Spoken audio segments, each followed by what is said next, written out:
করিমগঞ্জ লোকসভা আসনটি এজিপিকে ছেড়ে দেওয়া জোরালো দাবি উঠল আজিমগঞ্জের শপথ গ্রহণ অনুষ্ঠানে। অসম গণপরিষদের নবগঠিত পাথারকান্দি বিধানসভা সমষ্টি সমিতির শপথ গ্রহণ অনুষ্ঠানে আইনজীবী দাইয়ানকে প্রার্থী করে দাবি তোলেন। আজ পাথারকান্দি বিধানসভা কেন্দ্রের আজিমগঞ্জের দলীয় কার্যালয়ে জেলা সাধারণ সম্পাদক ইদি ইমানের নেতৃত্বে পাশাপাশি পৌরোহিত্য অনুষ্ঠিত সভায় বক্তব্য রাখতে গিয়ে দক্ষিণ করিমগঞ্জ সমষ্টির প্রাক্তন বিধায়ক তথা অসম গণপরিষদের কেন্দ্রীয় কমিটির নবনির্বাচিত সম্পাদক আজিজ আহমেদ খান বলেন, এজিপি দল হল ধর্মনিরপেক্ষ দল। মিত্র জোটের সরকারের শরিফ থাকার সুবাদে উন্নয়নের মাত্রা অনেক দূর এগিয়ে গেছে, যার ফলে স্বরূপ আগামী কিছুদিনের মধ্যেই দক্ষিণ করিমগঞ্জ সমষ্টির মধ্যে প্রায় 25,000 বিভিন্ন দলের কর্মী অসম গণপরিষদ দলে যোগাযোগ করবেন।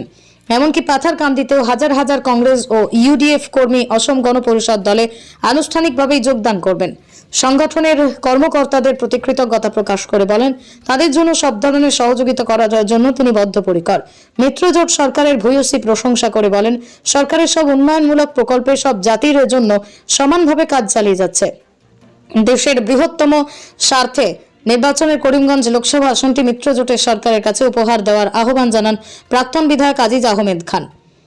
অনুষ্ঠানে কেন্দ্রীয় কমিটির নবনির্বাচিত সম্পাদক আজিজ আহমেদ খান সহ পাথারকান্দি সমষ্টির নবগঠিত বিধান সমিতির সভাপতি তাজ উদ্দিন, সম্পাদক নিজাম উদ্দিন সহ সদস্যদেরকে সংবর্ধনা প্রদান করা হয়। উপস্থিত ছিলেন দক্ষিণ করিমগঞ্জ সমষ্টি কমিটির সাংগঠনিক সম্পাদক আলাউদ্দিন লস্কর, পাথারকান্দি সমষ্টির দলীয় কর্মী আব্দুল মালিক, হুসাইন আহমেদ, আছাদুর রহমান, নিজাম উদ্দিন, আজিজ আহমেদ, আইনজীবী দাইয়ান হোসেনকে লোকসভা নির্বাচনের অগপ প্রার্থী করার জোরদার দাবি তোলেন। আজকে শতকরাতর দিন, আর আমরা যেভাবে শপথ বাক্য পাঠ করছি, আশা মাহফিলের বাদে সবে মসজিদে আমরা যাইব, এসার নামাজের পরে দোয়া হইব, খাস করে আমার লাগে দোয়া করবো, আপনারা আমার সফলতা পারা থাকতো আর আল্লাহ পালা রাখতাম। তাই আপনাদের আমি এখন কথা খালি করি যে অসম গণপরিষদ দল আমার পূর্ববর্তী বক্তা আমার দাদা হইয়া গেছে, এটা আর পাওয়ার মতো না। পুরানা দল, আমরা ধর্ম নিরপেক্ষতা আছি এবং থাকি। আমরা অন্য আলোচনা সমালোচনা করা আজকে করতাম না। আমরা রাজনৈতিক যেমন এই আসিবিন বাজারও বড় বাধ্য হইব, আমরা বগানো করুন। আজকে শপথ অনুষ্ঠান হয়েছে আর এখন আজকে আদান হয়ে গেছে, যে সেইটার দিকে লক্ষ্য রাখিয়া আমি ও কথা আপনারা বলতাম চাই যে আপনারা ভাগ্য, যেহেতু আমার মিত্রদলের বিধায়ক সব আছে, আমার তার মধ্যে যথেষ্ট পার্সোনাল সম্পর্ক আছে। আমি আপনারা আজকে মাইক করিয়া আপনারা একটা দিন দায়িত্ব করবো, আপনার সবাই মিলিয়া আমার ইডিবাইলে লইয়া আর আমার সভাপতি হিসাবে সমস্ত কমিটিতে লইয়া, আর আমরা আরো জেলা কমিটি থেকে 2-1 মিলিয়া আপনারা লইয়া বইয়া যদি কোনো অসুবিধা থাকে আমরা নিজে বইয়া মিলাইয়া বইয়া দিব। আশা আমরা মানুষের ফল হইব। আর এই যে বাকিরা যেগুলো 1 এমপি 2 এমপি লইয়া আইবা বাকি ভারতবর্ষ সরকার আমার মনে হয় না, আপনারা জানি না কিনা করবা।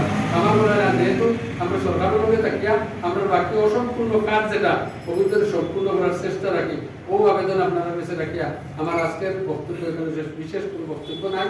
আগামী দিনে আমরা বক্তব্য দেব এই কথা বলে সবাই আসসালামু আলাইকুম বলে আমার শুভ বক্তব্য সবাই জানেন। আর কংগ্রেসের প্রতারণার শিকার হয়ে গেছি এখন। আপনারা দেখুন কংগ্রেস থেকে কমলাক্ষতে ফুটবাইতে পারি কিছু প্রত্যেক এমএলএ বাড়ি হয়ে গিয়া, প্রত্যেক লিডার বাড়ি কিতালাই পারিবা। ভারত স্বাধীনতার বাদে কংগ্রেসের সরকার করছে, ভারতের প্রত্যেক মানুষরা কইছে আর সবচেয়ে থেকে পিছিয়ে পড়া মানুষ যারা মাইনরিটি মুসলিম মানুষ, বাগানি মানুষ, এরা লোকে বেশি প্রতারণা করছে। এর কারণে আল্লাহ এবং ঈশ্বর উপর ভেদ হয়ে গেছেন। এর কারণে কংগ্রেসের আজকের এই বিপর্যয়। আগামী দিনেও কংগ্রেস উচ্চিত রয়েছে না, কারণ আমরা সবাই কাছে বিশ্বাস আছে, হিন্দু হোক, মুসলমান হোক, খ্রিস্টান হোক, বৌদ্ধ হোক, প্রত্যেক জাতির ধর্মকাণ্ডের লেখা আছে যে প্রতারণার যে মানুষের লোকে প্রতারণা করবো তার বিচারটা উপরওয়ালা ঈশ্বরে আল্লাহ করবা। এর কারণে কংগ্রেসের বিচার আল্লাহ করে দিয়েছেন। এরা মাতিয়া এখন নাম নাই, কংগ্রেস একদম দুর্নিশ্বাস হয়ে গেছে কি আগামী 2-3 বছরের ভিতরে কংগ্রেসের কোনো নাম রয়েছে না। আপনারা সবাই আমরা সবাই হাতে হাত মিলাইয়া, এজিপি একটা পুরানো দল, আসামে 2বার সরকার করছে, 85 থেকে 91, 96 থেকে 2001 পর্যন্ত আসামের সরকার করছে এজিপি। আর এখন বর্তমানে আমরা 2016 থেকে 24 পর্যন্ত মিত্রজোটের সরকারের অংশীদার হিসাবে আছি। আমরা সবাই এজিপি জাতি ধর্ম নির্বিশেষে আমরা এজিপি সংগঠন করি। আমরা সমাজের মধ্যে শান্তি হয়ে বই আশা এই বিশ্বাস রাখিয়া আমি সবাইকে ধন্যবাদ দিয়া আমি আমার বক্তব্য শেষ করলাম। ধন্যবাদ। জয় হিন্দ।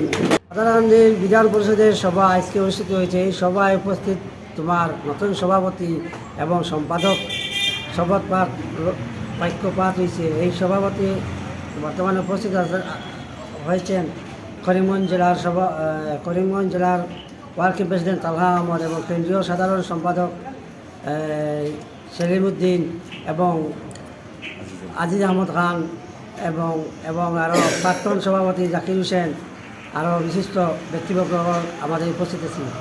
সেই জন্য আমাদের পাতারকান্দির এই বর্তমানে যে অসম গণপরিষদের ম্যাক্সিমাম আমাদের দলের এই মিত্রজোটের আমরা দাবি সংখ্যালঘু ভোট বর্তমানে করিমগঞ্জে 2 লক্ষর উপরে আছে। আমরা চাই আর আমরা এজিপিতে দিলে আমরা বেশি ভালো হইব, দিলে আমরা সংখ্যালঘু ভোটটা বেশি আছে বুঝছেন। আমরা ভাতারকান্দি বিধানসভা সমষ্টির মিত্রজোটের এজিপি কর্মী সবাই জানাই যে করিমগঞ্জ লোকসভা আসনের জন্য আমরা এজিপির ক্যান্ডিডেটের দাবি জানাই।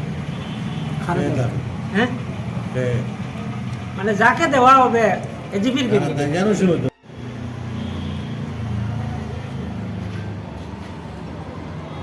হ্যালো, মিটিং শেষ, 2টা